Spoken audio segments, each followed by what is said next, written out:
You ever seen a grown man naked? You know what they say. See a broad to get that booty yakkin'? Leg her down or smack 'em, yak 'em. Cold got to be. Have you ever been in a Turkish prison?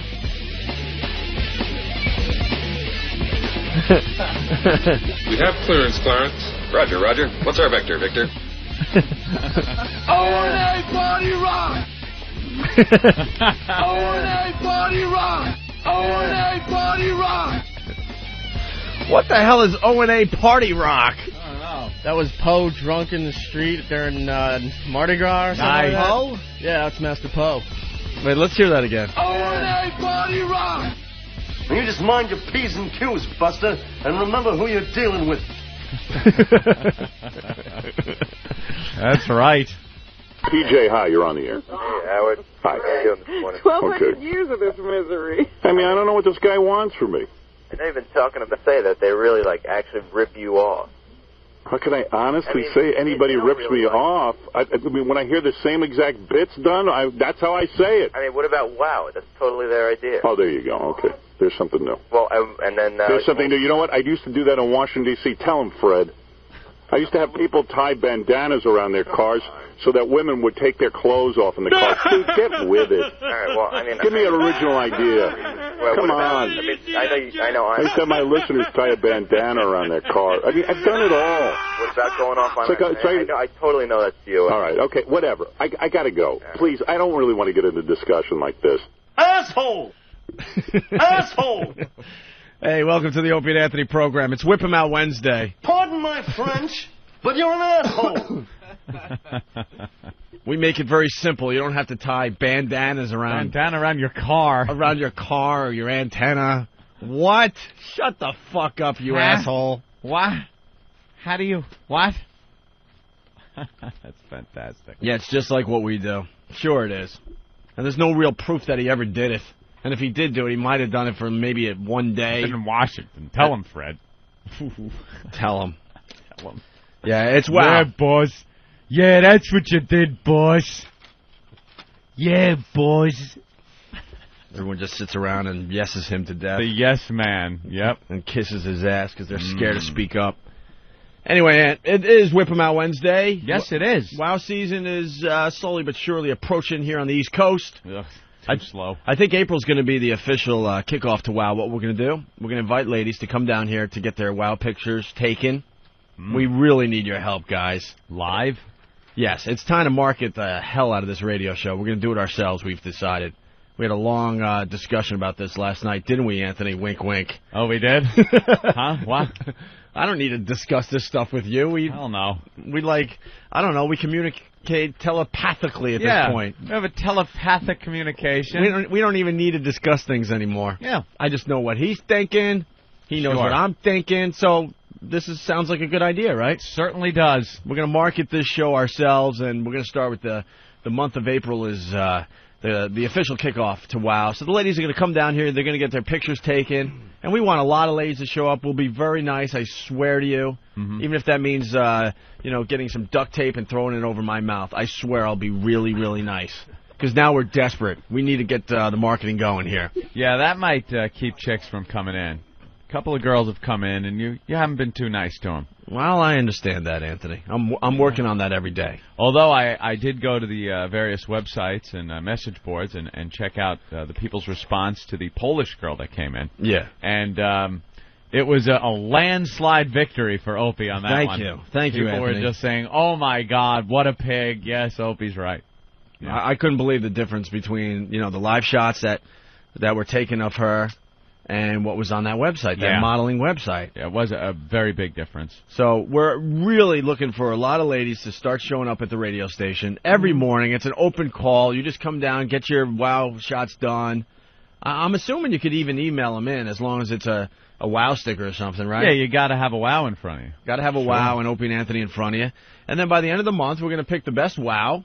And that person's going to win a MiFi, I think. Ooh. And maybe even more stuff. More stuff? Because I think we got sponsors coming on to the program. And, maybe even Washington will wake up and realize, first of all, we're doing this. That's the first step.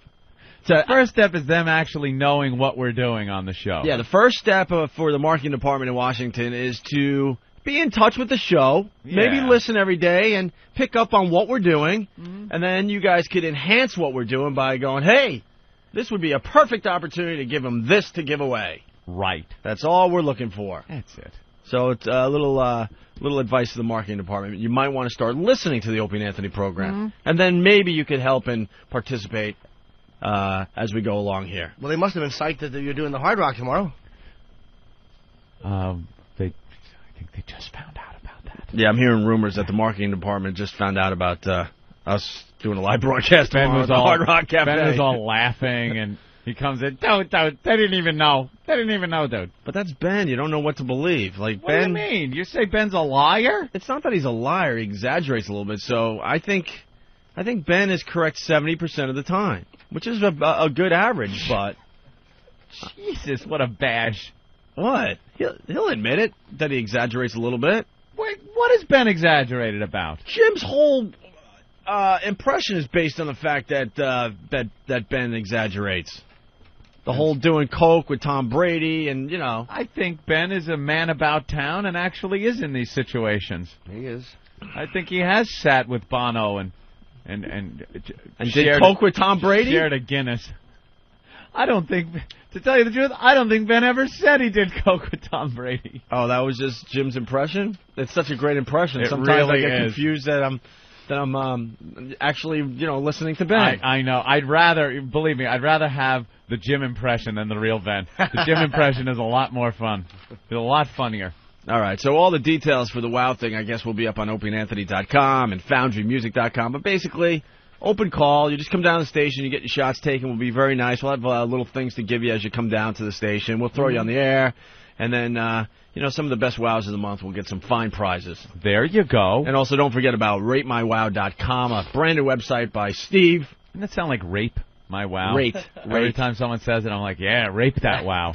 Rate. And then I realize it's rate. RateMyWow.com. Get all disappointed. And there's new pictures going up on that site every day. So nice. And if you want to participate in WOW, you just send a self-addressed stamped envelope to us here in New York City, and we'll send off the official WOW bumper sticker. Not a bandana, WOW bumper sticker. Not a bandana. He's absolutely delusional. I love it. He's delusional. Okay, and then if you have the WOW in the car and the girls see that, they might just flash you on the highway. Mm-hmm. It happens. I mean, it just happens. Yeah. And we don't have to spend a lot of time on it. As long as you get the WOW in your car, or, that's it. Or make a homemade WOW, or write it in the back of the dirt that collects on the back of the trucks, you'll be set and ready to go. Okay. Sure. What's going on, guys? Man, what's up? Please. Yesterday, get out of here. A little later than usual. Had to sit down and finish conversations with Voss, because there was subject matter that we didn't cover on the show that I felt I wanted to continue with Voss. Did anyone talk to Voss after the show was over? No, just like of course not. Just like we said would happen. Just these mics go off and we all go our own ways. Go our own ways. I need to keep talking to Anthony when the show's over? Nothing against Anthony, but we said it all on the show. It's more or less, take care. We do the awkward walk up the street together. We're not saying much of anything. Take it easy, man. What do you do? Take it easy. It's all awkward. It's like, that was a good show today, huh? Yeah. Yeah. All right, the lights change and I got to cross. All right, well, maybe I'll call you later. What? What? And Voss? Nothing. Nothing goes on after the show with us and Rich Voss. Although we did have to record some stuff yesterday, so I didn't get out of here until late. Yeah. And, the 7 to 11 thing, great. Whatever. But I got to get out of here before noon on any given day. Manhattan around lunchtime. Once again, I'm just sitting in traffic. That's all you got to do. Oh, what's up, Po? Hey, guys, I don't mean Problem? to interrupt you. I wasn't drunk. You can't get drunk over coffee, orange juice, eggs, bacon. I didn't say you were drunk. Who said drunk? Eric said you were drunk. Eric. I would never accuse Master Poe of being drunk when he was in the street. Sounded like a complete asshole. O&A Party Rock! O&A Party Rock! That is a great clip. Yeah, okay. What the hell is O&A Party Rock? All right, well, fine. I was enjoying myself. I was told to go down and hand out stickers and have a good time. High That's on exactly life, what I was not doing. alcohol. Yeah, he didn't hear the clip because he didn't have his headphones on. Yeah, I know. That's a good one. Well, you know what I noticed? You got to admit, it sounds a little, Okay, a fine. little, you know. 4 days.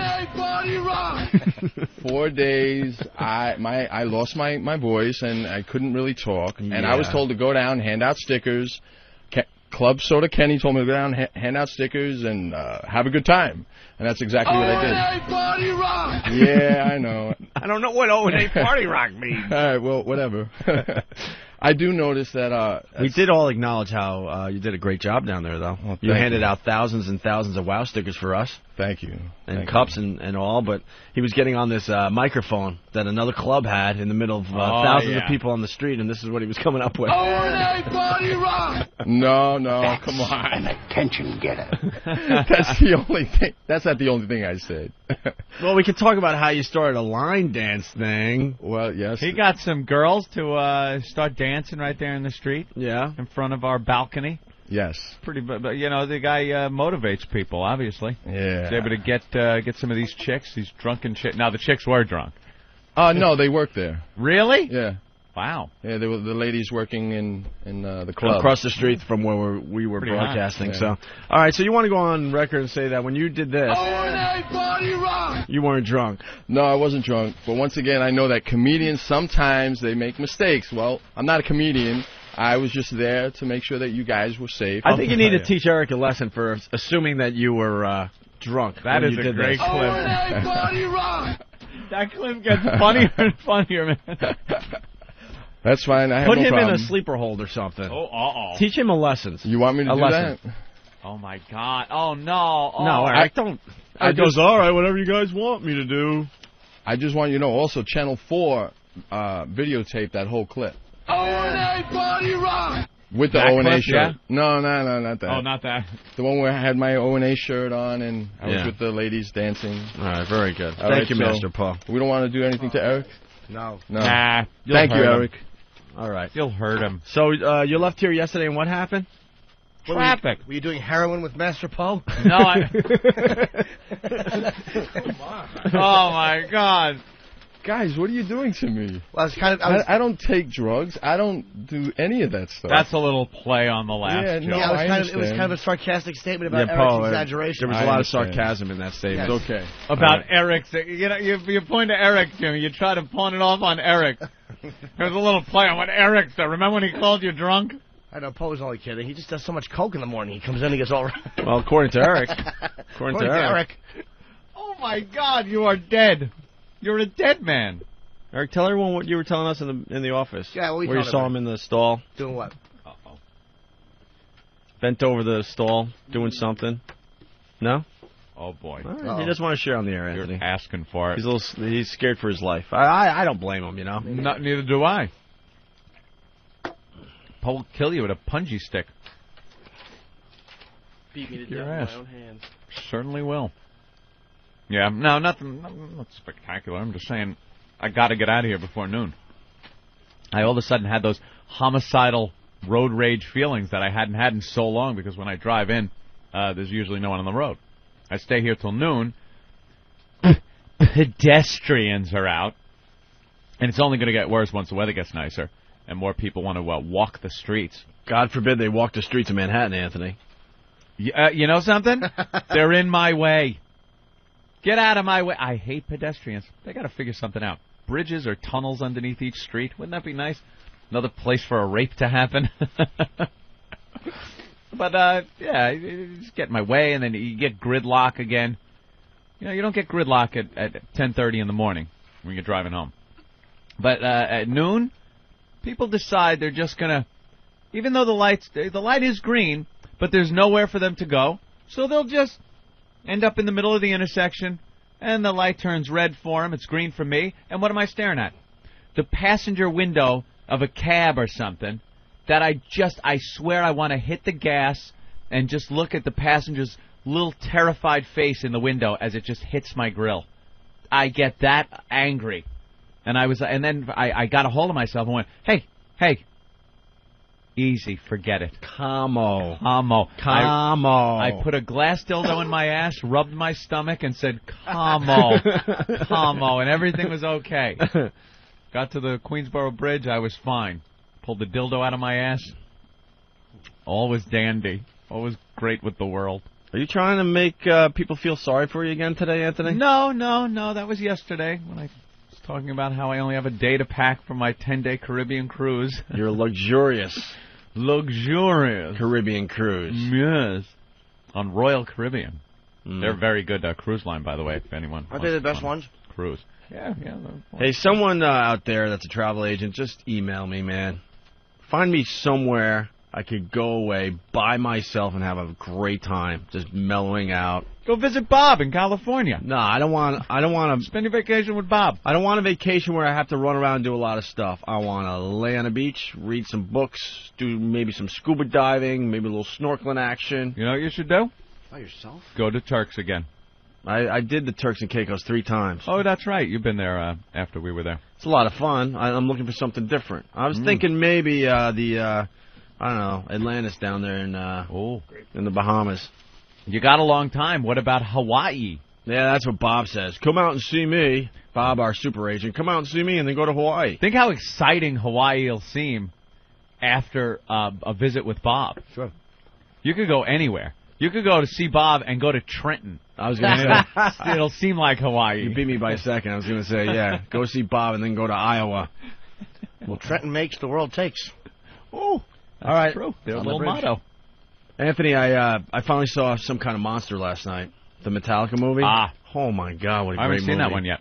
Documentary, their cameras follow them around as they try to, record their latest album. Yeah. And St. Agnes or whatever. And pretty interesting. I didn't see that one yet. Pretty interesting considering, knowing where Metallica came from. Mm-hmm. This band was from, San Francisco in the early 80s, making no money, all living together, getting their cassettes out. And, they had just an amazing underground following because radio wasn't going to play their stuff. Radio started playing Metallica. I remember I was working in Buffalo. They only started playing Metallica, really, and only a couple stations here and there, in like 1990, 91. Metallica was too hardcore. And then they blasted onto the scene, and, you know the story of Metallica, obviously. But it was kind of sad, this documentary, to see where the band has gone. I don't know. What was sad about it? Well, they obviously all live, separate lives now, like all these big bands that just continue onward, Mm-hmm. Kirk has this massive ranch in Northern California that he has to escape to. And then you got Lars who collects like $1 million paintings. He does. And then you got James Hetfield, who's got a family and decided in the middle of recording the latest CD, not even in the middle, in the beginning, that he couldn't take it anymore and he had to go into rehab. And then he doesn't even talk to the band for like 9-10 months at all. Rehab for what? They said alcohol and other things. Yeah. And how he was talking in the movie, it sounds like there might have been a sex addiction thing happening. Because he talks about how it started getting old to wake up in hotel rooms with someone next to him, really hungover, knowing he has to do a show, and it was meaningless, and, he wanted to find himself. The movie's really, really good. Find himself. But it was just the stupid little things that made me think, oh, man, maybe they should just pack it in. They actually hired a relationship therapist. They were paying $40,000 a month to try to keep the band together and try to get the band to communicate with each other and open up. And Lars, why don't you tell James how you're feeling about that? How much did it cost? $40,000 a month, and they had the guy. Did she also book guests for the band? It was a guy. Oh, sorry, it was my joke. Yeah. See, the booker. I'm sorry. The whole thing. I wasn't thinking. But then I guess the sex of the person was very important. Yeah, I'm sorry. Well, yeah, you're right. I feel. What happened, guys? Okay, it wasn't that good. It was a really good opportunity, and I blew it. I'm really sorry. Good joke, anyway. You want to back up? No. Right. It's the moment. Where is it? Maybe you and I need a relationship therapist. Bring one in here, please. Maybe I need to see the signs. And I had a joke, and Opie thought it was important enough to say what the sex of the therapist was. Yeah. Maybe I need to listen better. You need to listen. And a relationship therapist would help us with that. It was disgusting. The guy sitting around as they're recording the album on the couch, and how could you record an album when there's a relationship expert sitting there? And then they're like having these like sit down therapy sessions, I guess, at the Ritz-Carlton. The Ritz-Carlton, you know. Yeah. They're renting suites so they could all get their feelings out. And what was their problem with each other? Did that come out? Did they show that in the film? Like what actually? Yeah, did they resolve it through this therapist? Well, James Hetfield started realizing that filming was kind of important in his life. He also realized that the alcohol was getting out of control. Also, kind of wanted to, a little more of the power. He felt like he was losing a lot of the power to Lars. And I always thought Lars, over the years, was a dick. Yeah. Just in the interviews and the whole Napster thing. Comes across like an ass. But he doesn't come across like an ass in this movie at all. He comes across as a guy that's very, very passionate about the band still, and that James Hetfield, was pretty much losing interest. Really? And then they had a blowout, and they showed James Hetfield just slamming the door of the recording studio really, really hard, and then he just disappears for almost a year. Really? That long? And then they're still going through therapy with the relationship therapist at the Ritz-Carlton, and then all of a sudden Kirk's like, I heard from James, and everyone, their eyes get wide, like, really? What did he say? What did he say? And to me, it was just so weird, because these guys have been together for close to 25 years now. He just took off. Went into rehab, and then decided time wasn't right yet to get, to talk to the guys. He had to deal with his personal crap first. Wow, you just want to wrap these people in the head when they're like that. I was just really, really into the movie, because you think about the creative process, and you think of guys like Metallica and other bands, and even Stupid Howard. All of a sudden you become something that you just weren't. Yeah. And then how do you continue being creative? Because it was all about these guys getting together in one room, hanging out, banging out these albums. Didn't matter if it took, them staying up for 3 or 4 days, doing whatever it took to stay up for 3 or 4 days at a time, And then so James Hetfield comes back into the band and then decides that he only wants to work 4 hours a day because family's important. 4 hours and a I'm day. Thinking, this is Metallica. And the guy's like, I'll work from noon to 4 on the new album. And that's it. And one day they wanted to work a little later. Yeah. And James is like, nope, sorry, 4 o'clock. I told you guys. He wouldn't break that rule at all. And then the next thing you know, they show him leaving the studio instead of continuing with the process. Yeah, going to see his little girl, at ballet class. It was the weirdest fucking movie.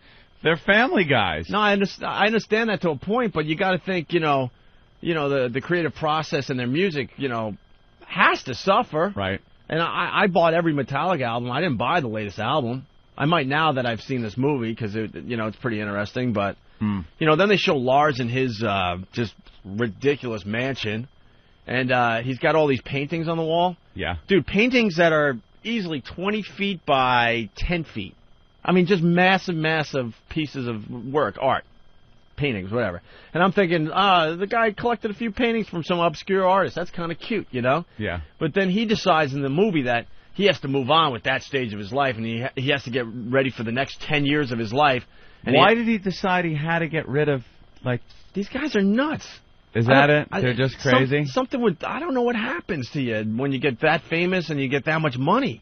Yeah, I think you just start losing touch with reality. He sold one for $5 million. That's what I was getting to. So yeah, he has his kid, or I don't even know how many kids, but you hear the son in the other room screaming, "Daddy, Daddy," and he's like, "Yeah, I got to get rid of all this stuff and move on with my life." So I'm thinking, he's just gonna sell a few paintings, get a few extra bucks, no big deal. Yeah, like Jimmy said, it's Christie's auction house. He's there.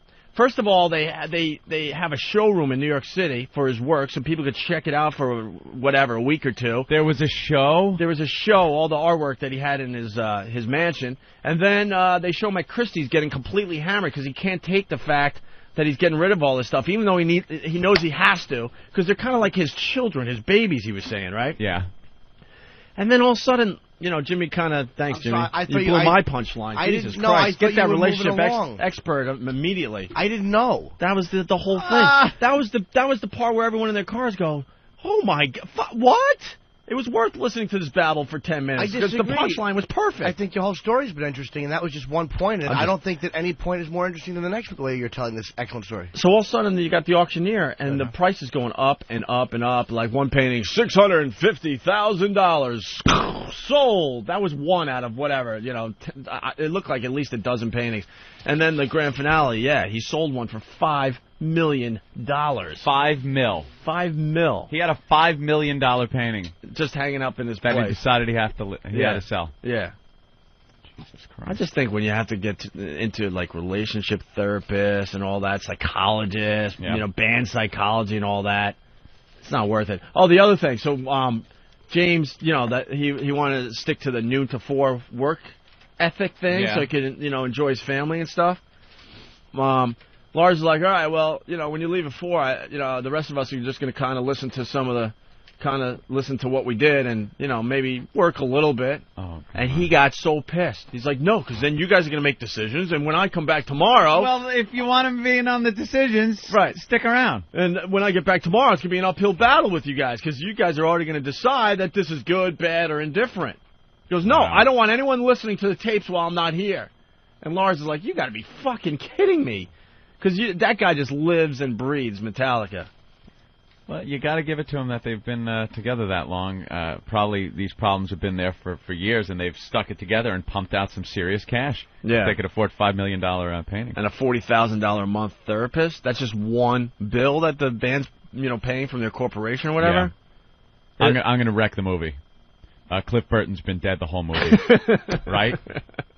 See, I just wrecked it for everybody. The best part of the movie was Lars sat down when James Hetfield was gone, and they didn't even know if the band was going to get back together.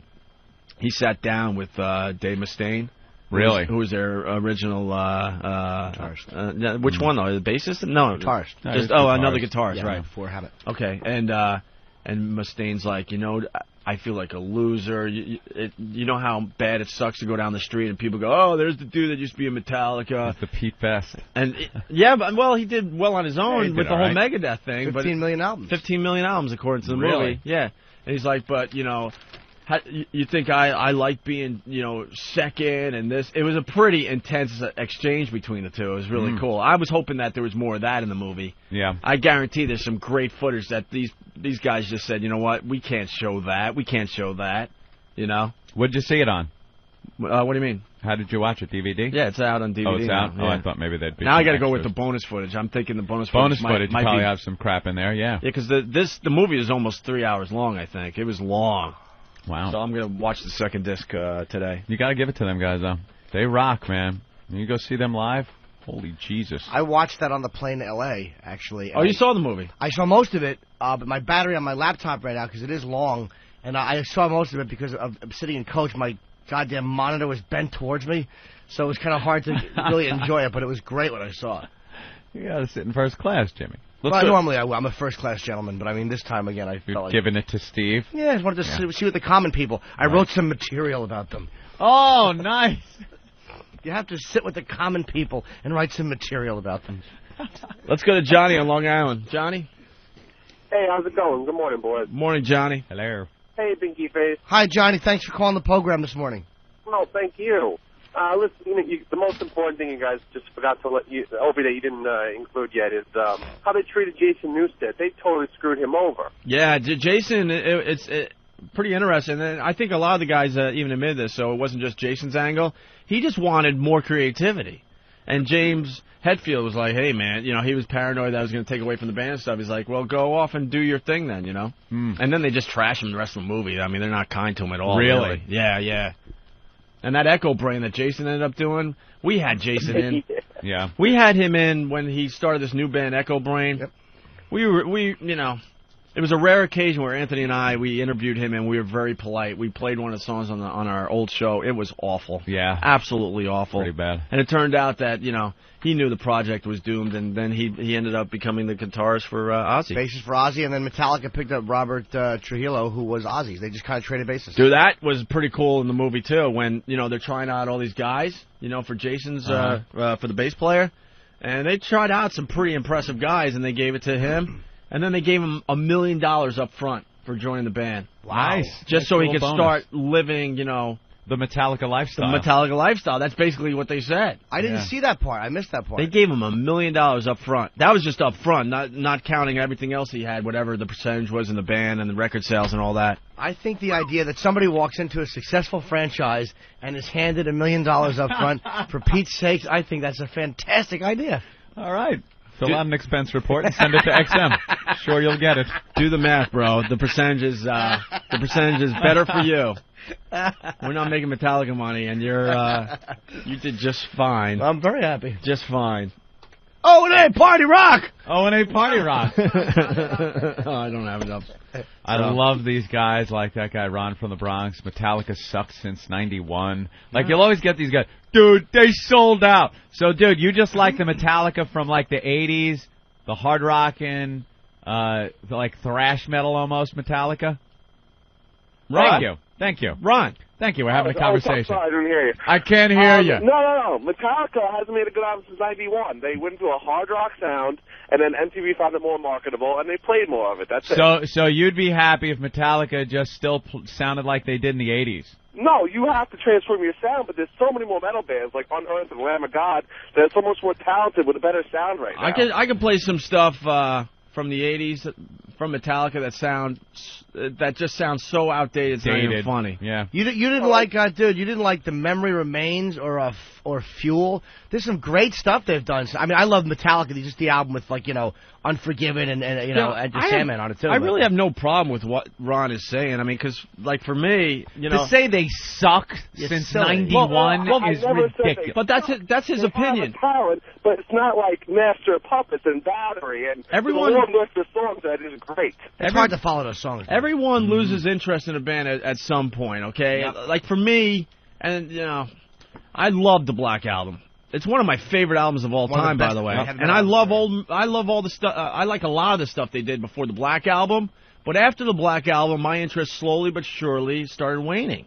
Yeah, of course. And I didn't buy the latest album. I might now, like I said, because I saw the movie and I have a new interest. But I didn't. I bought Load and Reload, but I wasn't listening to those as much. It could just be time too. There are how many other bands are there with the same situation? You just kind of that's what I'm saying. You move on. So that's why I don't have a problem with what Ron says.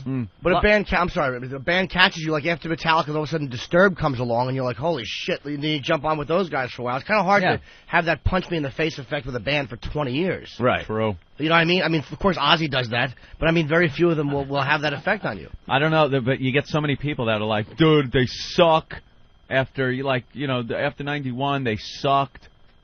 It didn't suck. Yeah. Maybe you don't like them as much. Maybe they did kind of get a little more commercial than they were. But these guys that just say they sucked. I can't get enough of Sad But True, Wherever I May Roam. The classics. And, those two songs just, oh, my God. The classics, yes. And do they get commercial, or are they so good that what is considered commercial changes?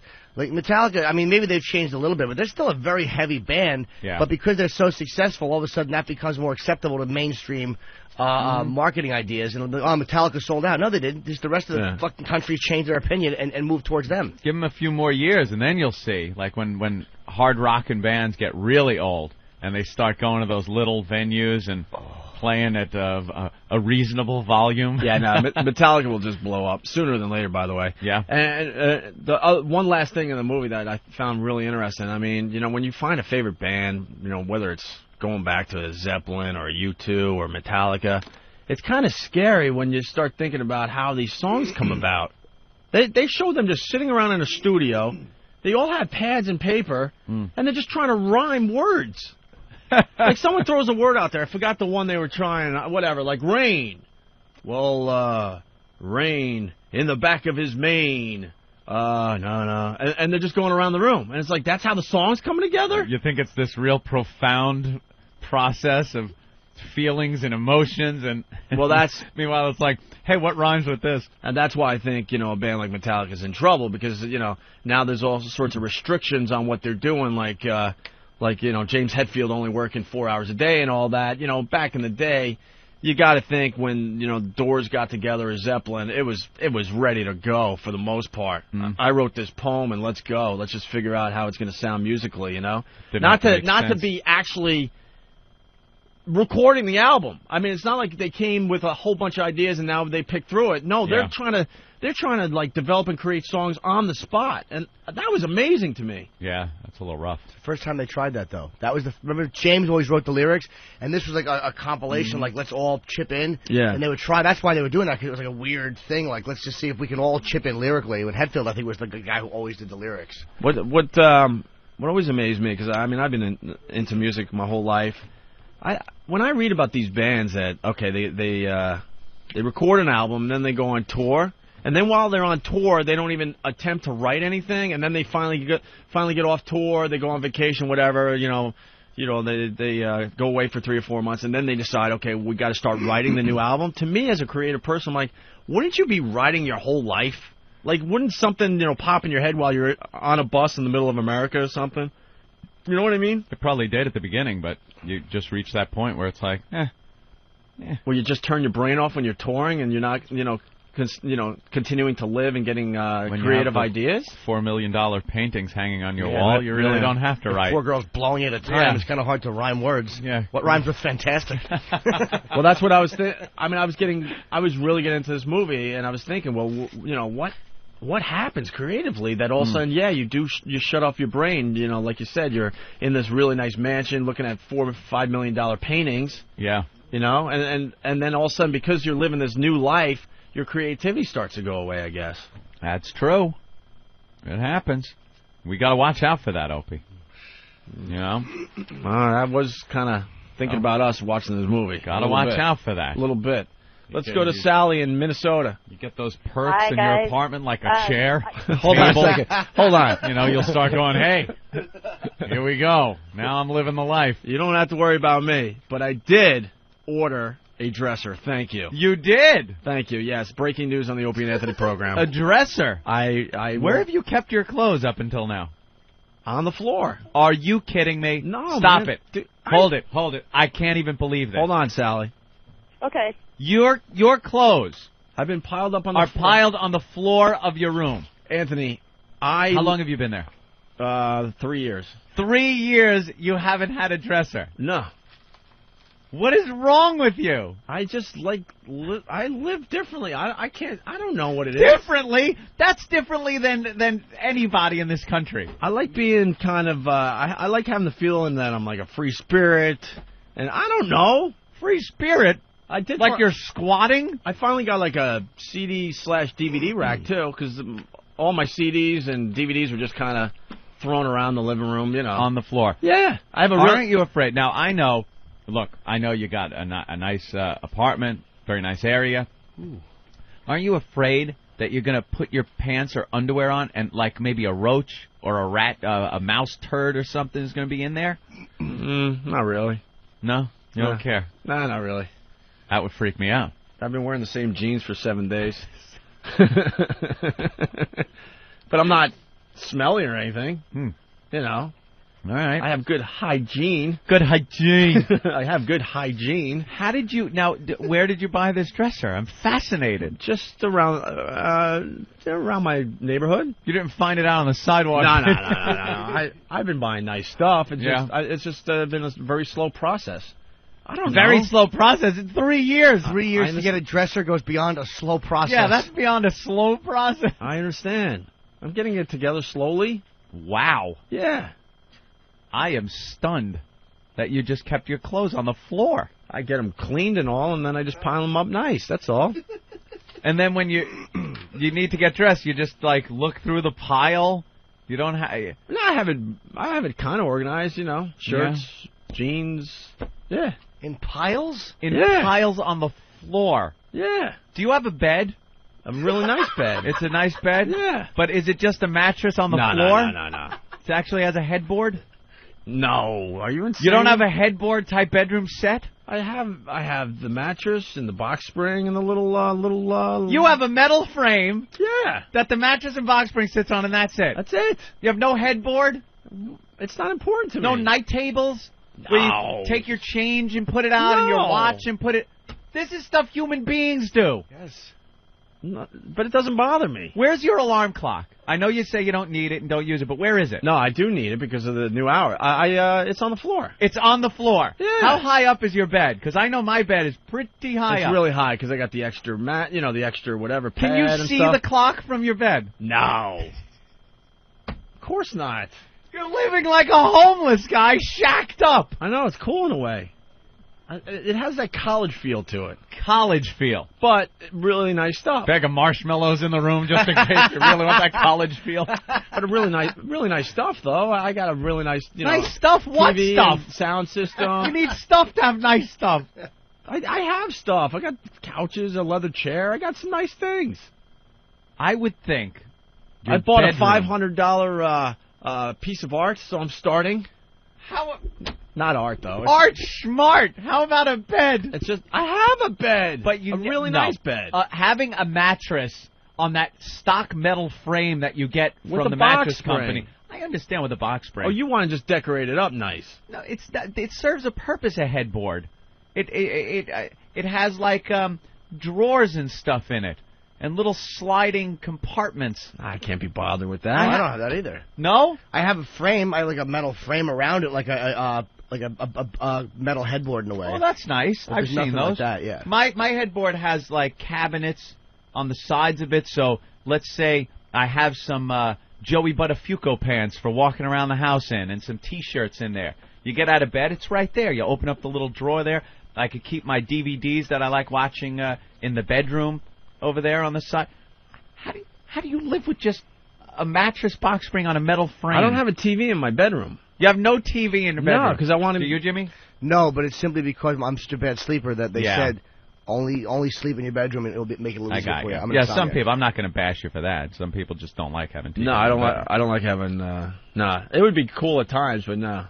I don't really have room anyway in my room. I'm just... A dresser. You finally got a dresser. Yeah, it comes Friday. It's going to be a little weird, yeah. Where'd you get it? At a place around my hood. Just like a furniture store around your neighborhood? It's a nice dresser. It's whatever. Yeah, it's whatever. Yeah. All right. 3 years. Really? That's nothing. If you I can only imagine. Keep prying, dude. You'll find all sorts of crazy stuff. I can only imagine. The kitchen probably never gets used, right? No, I use it. You do? Yeah. For what? And it's stocked with food finally, and yeah. Would the mouse leave a list of what it wanted? The mouse, cheese, more cheese. The mouse hasn't been back. Oh no, since I tied it up in the 3 or 4 plastic bags and threw it away. Threw it in the trash. Good job. Finally got rid of the mouse. But you have and so the place is food and the place is really clean. No, there's no reflection on the cleanliness of the place. It's really clean. It sounds barren. I got the Polish maid to help me out, so she comes in and cleans, and she piles my clothes all nice on the floor after she cleans the floor. Wow. I know. She looks at me like, what is wrong with you? But I don't know. The mouse probably didn't even know anyone lived there. That's why he showed up. He saw no furniture. He's like, an empty apartment. But it's empty, and someone had the heat on. No, it's funny, and, you guys will abuse me for it. I'm prepared for it, but when the Polish maid first started coming over to my place and saw what I had and stuff, I could tell in her face, she's like, oh, great. What? This isn't going to be, fruitful. Oh, not much to do. No furniture to move when you sweep. Not even that. Just like, oh, this guy doesn't have much, so he's not going to really take care of me, Yeah. But I really take care of my maid big time. She leaves with a nice big smile, So I take care of her, but she doesn't have much to do. Well. Nah, she's a pig. I know. Well, she's a Polak. What do you give her? Borscht? Here you go. Take this. Eat this, stupid. Throw some poker chips at her and tell her to get the hell out. The only conversation we had was finally, because she's there for like 4 hours, and I can't be there because it's just a weird thing going back to, I don't know, childhood or something. I'm embarrassed someone else is cleaning up after me, but I can't do it. I don't know, dude. But I just can't keep the place clean, so I finally had to go down this road, right?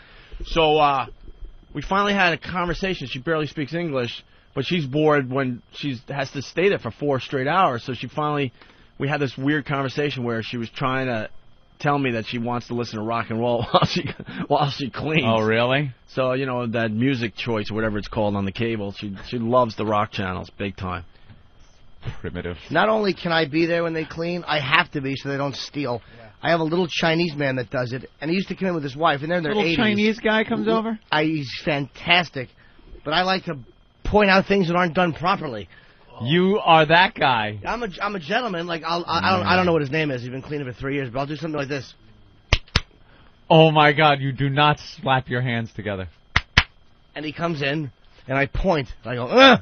And he cleans. You point and grunt. Yeah, I kind of like put the backhand slap motion, and the little. Are you? Well, you're kidding to a point, but the little fella goes running. Little yellow fella cleans up. The weird thing is, I'm so thankful that I don't even. Sometimes I see something that she could have done better. I have no way would I even confront her. But you're feeling guilty, dude. You feel guilty because you're doing well, because you know what it's like to not have money, and you don't want to be elitist. But you're not elitist. You're a nice guy. You're helping her. You're employing her. You're not being a scumbag. Oh, I know. I don't.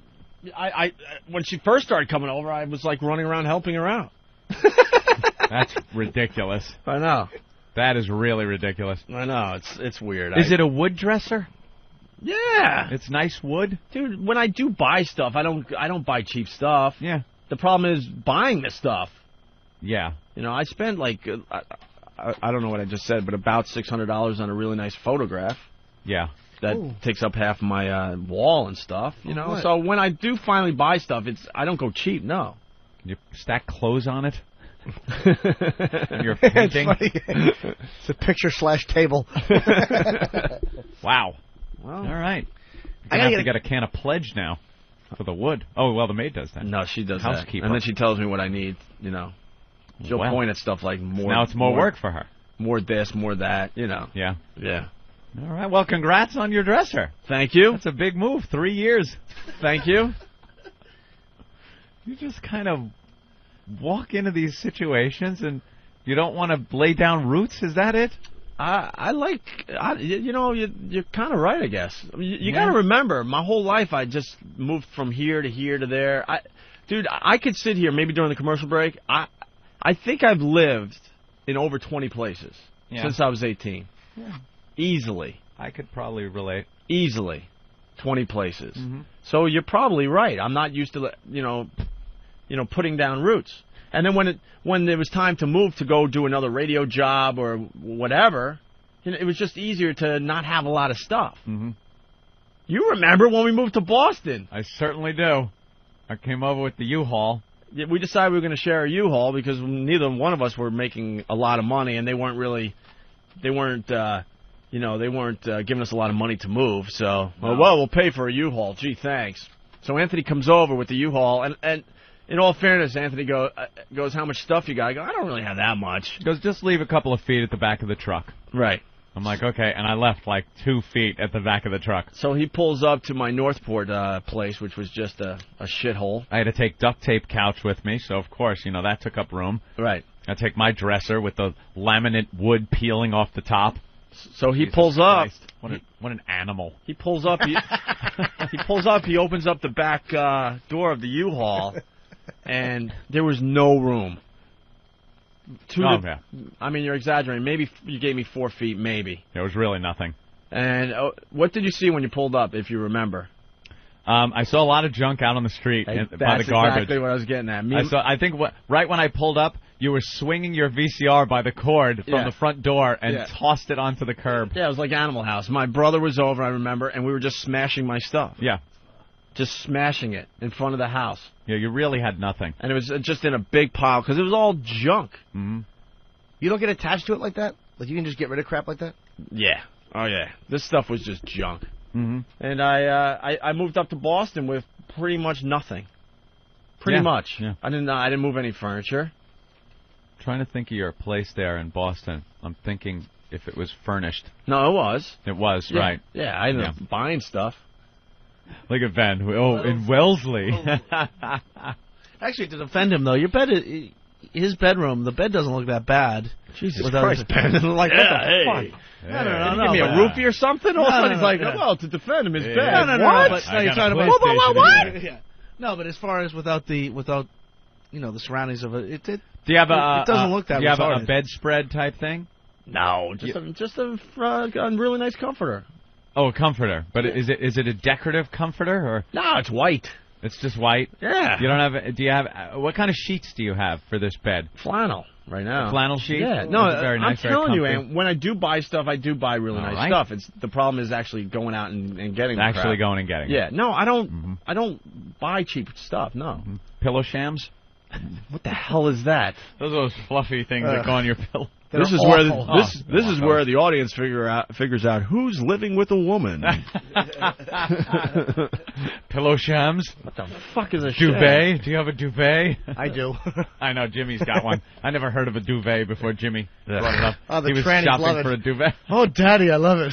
Daddy. Oh, that's horrible. Oh, Daddy, nice duvet. Yeah, well, something to wipe their manly cock on when they're done with you. The girls love it when they come over, little rocks and stuff. They love that type of stuff. Of course they do. Jimmy's just set up like a nice, Manhattan kind of apartment. All right, well, Opie's is like a vacant cave. Some clothes on the floor. That's great. I'm happy to hear about your dresser. If you would have come over in the last 3 years, you would have seen this for yourself. That apartment holds nothing but bad memories for me. I'm sorry. Wow, the last time you were in my like place, the only time I was there was when we got fired. This is what's so funny. Like people just assume we just hang out all the time. Like Yeah. I haven't been to Anthony's new place on Long Island. Want to? You were there once. No, I wasn't. When I first moved there. No. Think you stopped by? No. Wow. No. Did you stop by? No. Let me think. No. Another blonde boy. Jesus. Could have been. I can't think. I thought you would stop by one day. Are you cheating on me with another radio DJ? Oh, well, no. Did you just put your foot in your mouth? Oh, no. What radio station does he work for? I could have sworn you were. Is he one of those morning zoo guys? I found this under your bed. What is this? Found wacky accoutrements. No, I haven't been to your new place. Oh, I could have sworn you were there. And the last time you were at my place, and it's so funny because now they'll speculate, well, this proves that they don't like each other. Shut up. Yes. We get along just fine. Yes. The last time you were at my place was when we got fired, right? Yeah. So that's 2.5 years ago? Give or take? Wow. Yeah. 2.5 years ago you were at my place. Yeah. And all I could think of is standing in that vacant living room looking at that big screen TV with all the news people goofing on us and saying how we're done and finished in the business. And it's a very depressing memory. Yeah. And that's like, I remember sitting out in your backyard area. Well, I got at outdoor the table. space, which is Yeah. unheard of in Manhattan. Sitting at the table So, I mean, you and gotta- having to call like my mother and say that I'm fired, and it was just awful. You gotta, you know. Telling her, like, no, Mom, everything's fine. Don't worry. We're going to be fine. Everything's okay. And absolutely not believing it myself.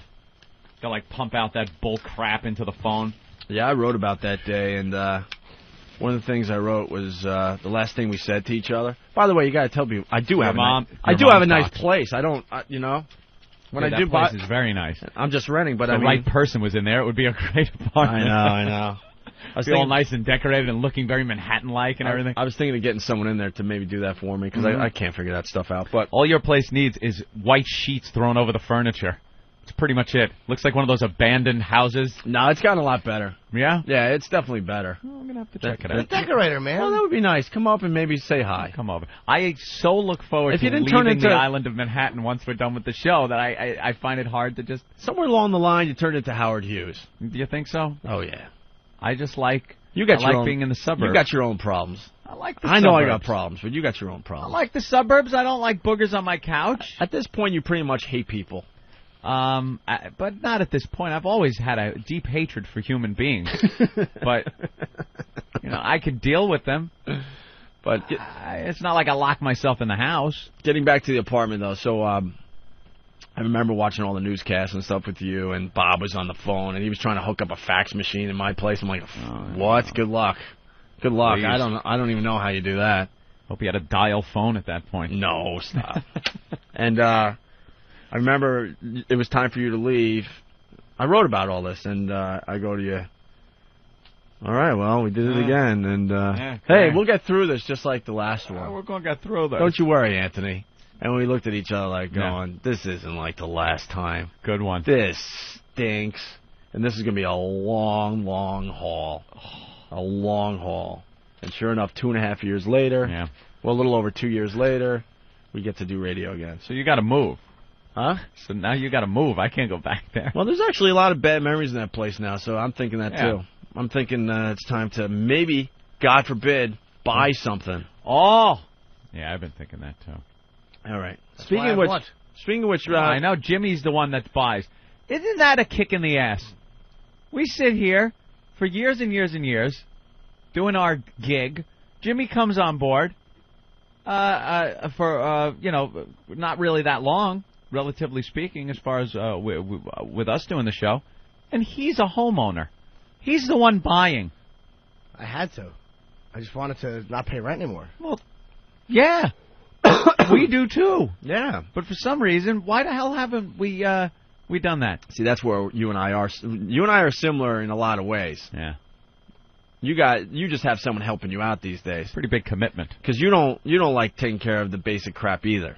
No. I mean, I go a little more extreme, obviously, not getting. But you didn't buy your own dresser. Let me think. Yes, I did. Oh, you did? I went down and bought my own dresser. Yeah.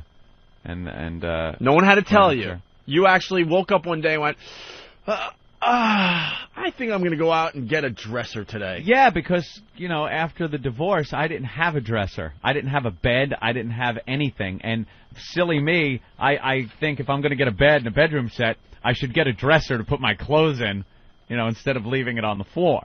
Mm. Silly. Call me silly. But I figured I needed a dresser. So, yeah, went out and got that. Got, table and dining room table thing and the couch that's now gone. I guess the point of this babble, we're far from becoming the modern day Metallica. Yeah, don't you worry about it, kids. We're pretty far away from offing the $5 million painting. We're pretty far away from getting picked up in a stretch Escalade, black Escalade, limo, and then making believe we could relate to the common man. Taking the Howicopter out to the Hamptons. We're far from that, obviously. Hope someday to achieve that level of pompousness. At least we'll acknowledge it when it happens. That's the difference. If it does happen, we are attempting the biggest comeback in radio history. Yeah. Hey, Anthony, I brought in the ABC news clip when we did get fired. Ooh. Ties into what we were just talking about, basically, with us looking at everyone talk about us on TV. Yeah. And then we were talking about, Dan Rather stepping down and all that, and how everyone killed us when we got fired. Yes. Except for Peter Jennings. Peter Jennings was the nice guy? I kind of defended Peter Jennings because they had an open mind at ABC when we got fired. Really? And then I didn't have the tape. I couldn't give you the example, but we finally found it. Eric found it for us. Did you listen to it?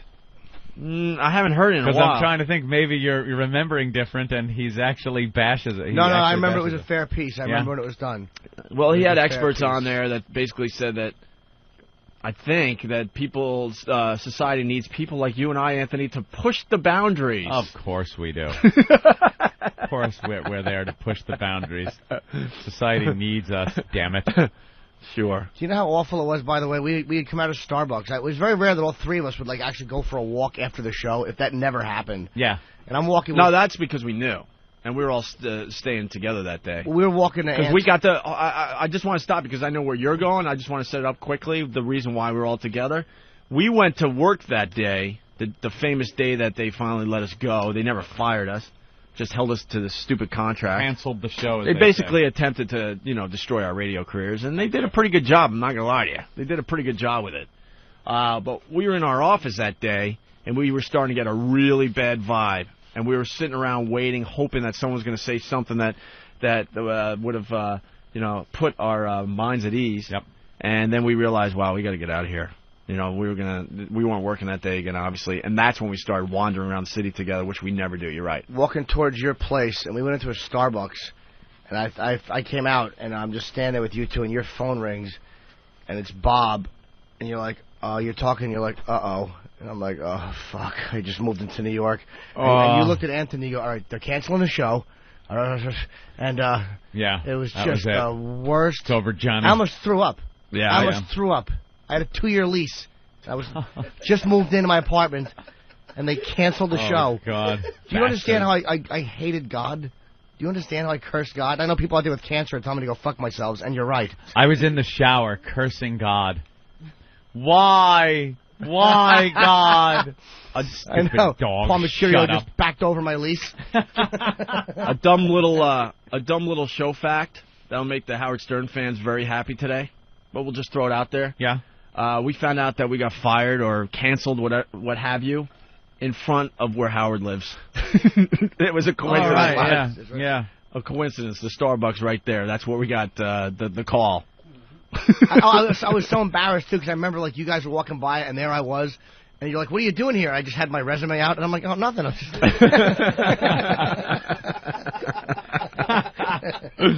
Then we took the long walk to my place, and then, watched the whole world pretty much trash us.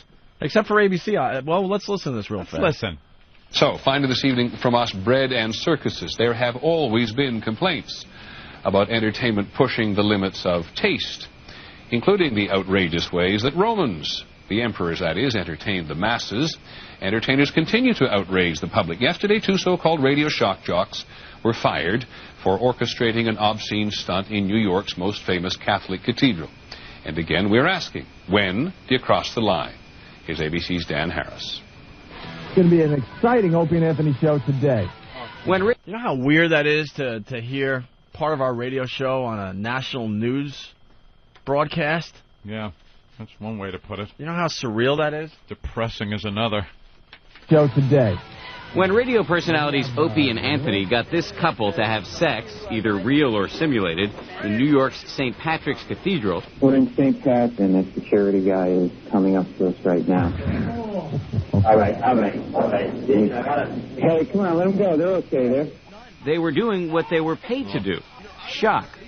It's the kind of stuff, the sensational stuff that people enjoy. Yeah, I get off knowing people are looking at their radios in their cars and going, Did I just hear that? The church sex stunt stands out even in today's media marketplace, which many Americans consider a cacophony of crassness. Uh-oh. That's our... Uh-oh. Big word alert. Wasn't that the promos we used to use? We're a cacophony of... Shut up. Cacophony. Does that mean to cacophonate? Cacophonate. I like mine decacophonated. Cacophony. That is like an 1800s word. What the hell are you pulling that out for? Who the hell? That's right. How many people knew what that word meant? When this aired. It is an 1800s word. Tell that cacophony I'd like some dinner. You are a cacophony lover. Cacophony. Crassness. Whoa, Brandy. Hubba. Ooh, get me hot. William Donahue, president of the Catholic League, led the charge to get Opie and Anthony off the air. You know, there are some people in our society, I guess they get their jollies by saying, let's keep pushing the envelope. Asshole! You know what? Asshole! Our society needs borders. It needs parameters. On the other hand, Jeffrey Brown, professor of pop culture at Bowling Green State University, says it is healthy to push the envelope. It's not the end of Western civilization as we know it. Things are always shifting. Yesterday's taboo is today's norm. But those boundaries have to be tested every now and then to be reestablished and to be moved. Yeah. He points out that in the late 1960s, when Star Trek's Captain Kirk kissed Lieutenant Uhura, it caused a stir. Today, interracial romance is widely accepted. But the things we hear and see in the media now go quite a bit further. Gorgeous breasts. I can't take my eyes off your body. How you?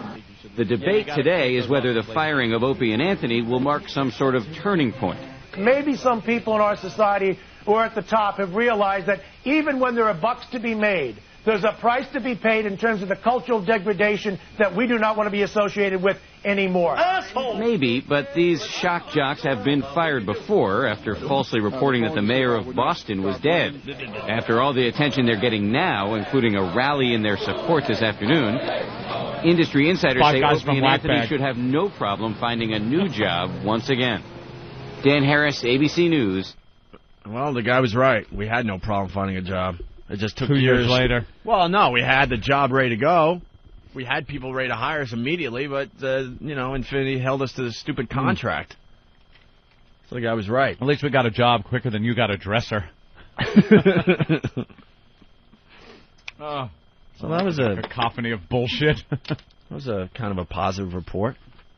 Was it? Open-minded report. Dude, back when that was happening, you were looking for anything to feel good about. Like, oh, okay, like anything that would like look like it was going to change the tide. Oh, I know. Yeah, when he said they shouldn't have a problem finding another job, I'm like, yeah, we shouldn't. He said it on the news. It's got to be true. It was true. Infinity knew that. That's why they held us to our contract. Yeah. They were so paranoid that we were going to go across the street and compete directly with Howard on commercial radio. Yeah. That's the only reason they sat us for over 2 years. 2 years. And paid us a lot of money. I like just that to keep one us guy. out of Howard's hair. What was that one guy saying about, things, you got to have somebody out there to push the envelope because things change, ideas change over time. What was taboo at one time isn't taboo. Who would think, in the climate now that sex in a church would have been a bad thing? Because it's so acceptable now in this day and age because things have changed so much over the past 2 years. What the hell was he babbling about? Yeah. Like we'd ever fall into the category of, well, that was taboo then, but now it's just completely acceptable. I don't think so. Language-wise, though, look what you can say on the air now that you couldn't say back then. What? Because it's satellite. Well, you can say fuck. Yeah, satellite. Let's not abuse it, though. That's true. Let's all calm down. That's easy. Less cursing? Language. This is still my home. All right, let's take a break. All right. Remember King and Barber? Of course. They did some songs for us in L.A. They're Tykes friends. Yeah. And it was pretty funny, but we didn't have a good sound system set up, and it was a little messy. Well, they sent a CD of their stuff. I hate these guys. Do you really? No, I'm just kidding. I don't know who they are. It's good for a quick goof. I don't know who they are. I don't know what they